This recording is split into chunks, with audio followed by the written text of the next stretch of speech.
ఎన్నాళ్ళ నుంచో నా మనసులో గూడు కట్టుకున్నటువంటి ఒక దాన్ని ఇప్పుడు నాకు అవకాశం వచ్చి మాట్లాడటం కోసం ఈ అవకాశాన్ని తీసుకుంటున్నాను. నేను మాది చాలా సంపన్న కుటుంబం అండి.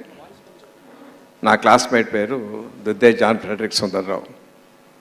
వాళ్ళ అబ్బాయి నాతోనూ నాకన్నా కొంచెం సమానంగా బాగా చదివాడు కుర్రాడు. ఇద్దరు ఎస్ఎస్సి పాస్ అయిన తర్వాత లైలా కాలేజీలో చేరాము. మా నాన్నగారు అబ్బాయికి ఆర్థిక సహాయం చేశారు. ఆ రూమ్మేట్గా పెట్టారు. అంటే మా నాన్నగారు పరమేశ్వరం లేదు. నాకు తెలిసి ఎప్పుడు నేను తప్పు చేయలేదు.